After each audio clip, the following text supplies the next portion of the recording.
Hola, les saluda su amigo y anfitrión Javier Martín. Hoy es jueves 31 de marzo del 2022.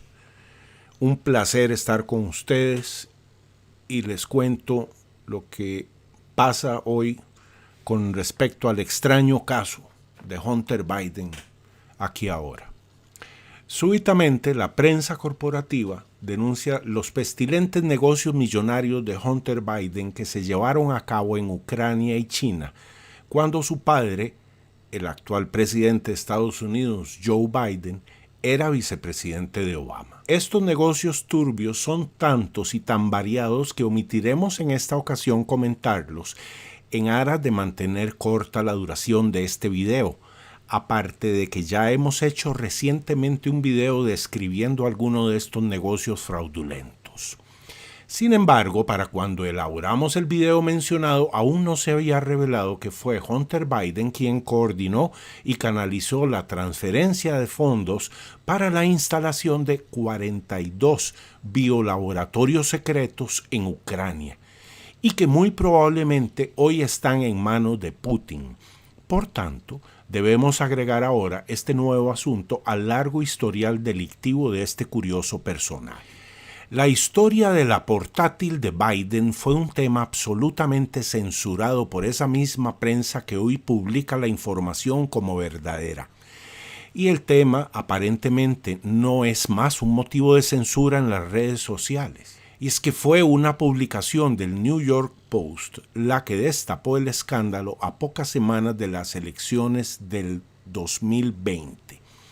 Esta publicación le valió al New York Post que le cerraran temporalmente su cuenta en Twitter. Esta es la historia de la portátil de Hunter, que fue abandonada en un taller de reparación en Delaware porque él no la retiró. Y esta contiene una enorme cantidad de información altamente comprometedora, tema que también cubrimos en el video reciente antes mencionado. En aquel entonces, la prensa corporativa y varios políticos demócratas como Adam Schiff alegaron que la historia era propaganda rusa. Es más, 50 expertos en inteligencia, entre comillas, firmaron una declaración en la que manifestaban que con casi toda certeza la historia era propaganda rusa, y así se consideró oficialmente durante casi 2 años, pese a haber sido entregada la portátil al FBI, tras lo cual quedó estancado el proceso policial. Hasta se emitió un informe tras una investigación del Congreso y nada más ocurrió, pues ya Trump no era presidente y la Casa Blanca de Biden enterró el asunto. Hace 2 semanas, el New York Times declaró que la historia de la portátil de Biden era cierta, y ahora, esta semana, el mismo Washington Post publicó la historia de una obscura relación comercial Hunter Biden con una empresa china. La pregunta claramente es, ¿por qué ahora aflora la verdad? Una verdad que tiene consecuencias de diversa índole, entre estas judiciales, toda vez que con esta información se determina que en esta historia mintieron políticos de muy alta envergadura, periodistas y personeros también de alto nivel de varios departamentos del gobierno de los Estados Unidos, con el único fin de evitar que este escándalo afectara a Biden en las elecciones, y así resultó electo. De habérsele dado cabida a esta información, muy probablemente el resultado electoral hubiera sido distinto. Por otro lado, el comportamiento errático y claramente delirante que muestra Joe Biden, que con su incremento de peligrosas declaraciones incoherentes y contradictorias mantiene en vilo al globo, que a su vez mira con asombro e incredulidad que el presidente de la nación más poderosa del mundo musite y balbucee como un demente. Agrava en mucho las cosas esto.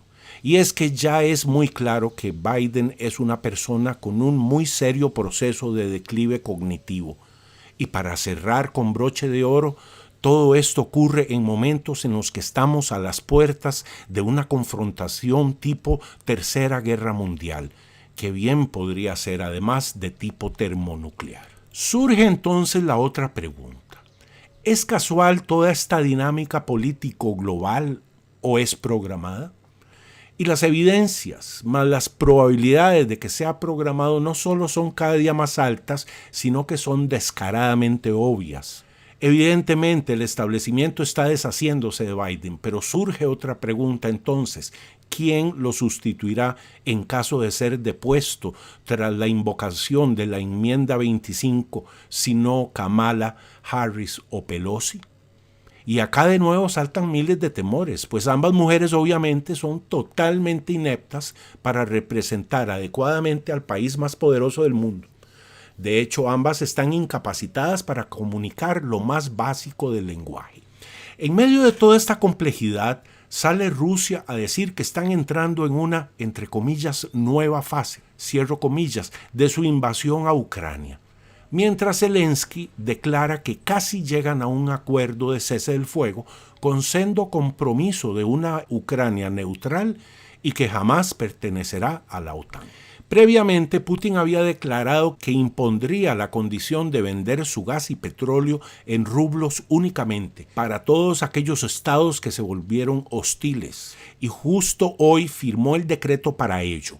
Asimismo, se supone que hoy están en una reunión los representantes europeos para debatir con Rusia este punto al cual se niegan rotundamente. Acto seguido salta a la palestra el viejo astuto de Trump y le pide a Putin entregar la información total de los negocios de Hunter Biden en Rusia, a quien, además de todo lo anterior, la esposa del alcalde de Moscú le entregó una suma superior a $1.5 millones. Nadie sabe a cambio de qué. Y llegando a este punto, la historia pasa a ser una especie de saga de eventos increíbles e inverosímiles, que sin embargo sucede frente a nuestros ojos para asombro de todos.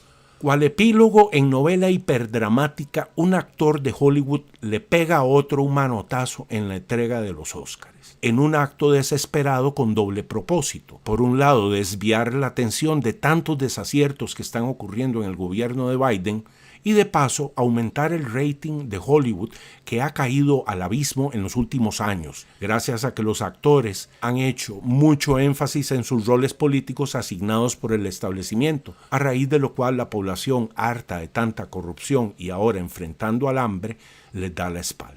El trasfondo de todo esto sí que es claro. Podemos determinar que Rusia aprovecha la alta debilidad de Estados Unidos en virtud de su presidente acéfalo, pero además aprovecha y da un golpe mortal al petrodólar al imponer Rusia la condición de vender al resto de países hostiles su gas y petróleo únicamente en rublos. Y digo golpe mortal porque lo anterior se debe sumar que Arabia Saudita declaró que venderá a China su petróleo a cambio de yuanes. Por otro lado, China e India han acordado comprar petróleo a Rusia pagando en yuanes y rupias. Y retomando lo que dijimos en nuestro video anterior, el mundo se reorganiza y Eurasia pasa a ser el polo de productividad principal en este nuevo modelo, en detrimento de Estados Unidos y Europa. Esta situación explica en gran parte por qué la invasión rusa no avanza completamente hacia la toma de Kiev y que sin embargo no cesa de sitiar a varias ciudades al mismo tiempo. Es decir, los rusos tienen esta forma de negociar que Occidente no comprende. Negocian mientras invaden, es decir, sitian y a la vez negocian. De manera que siempre es posible detener el conflicto si la otra parte cede a sus peticiones. Modelo diametralmente opuesto al que Occidente usa, que es llegar, destruir y retirarse. Entonces dejan siempre un vacío de poder que lo toma una mafia local, como en el caso de Libia, Afganistán, Irak y otros similares. Finalmente, no olvidemos que entre Rusia, China e India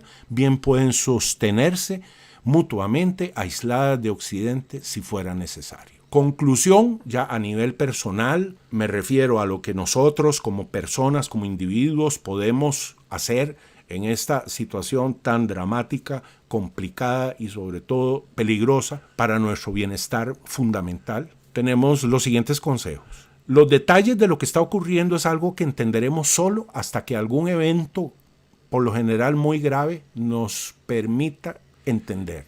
Lo que está ocurriendo está planeado para confundir y de paso generar miles de posibles teorías conspiracionistas de toda índole. Por tanto, no crea nada de lo que dicen los gobiernos ni la prensa, salvo algunos pocos medios como Zero Hedge y otros por el estilo que se caracterizan por aportar las fuentes de la información para su verificación por parte nuestra. No pierda su tiempo y energía discutiendo. Hay mucho que hacer y hay mucho en qué pensar. Y no es tiempo de andar salvando a los demás. Que cada uno se salve si quiere, a su gusto y a su antojo. Para aquellos sin empleo, la única forma de evitar la hambruna es producir abono a partir de los desechos orgánicos domésticos y del vecindario. Este abono tendrá pronto un muy alto precio, pues no hay fertilizantes en el mundo. Repito, en estos momentos no hay fertilizantes. Esto es algo que la prensa no nos está contando, pero si indaga, si llega a las fuentes, encontrará que literalmente no lo hay. Y aquel que lo encuentre lo va a pagar a precio de oro.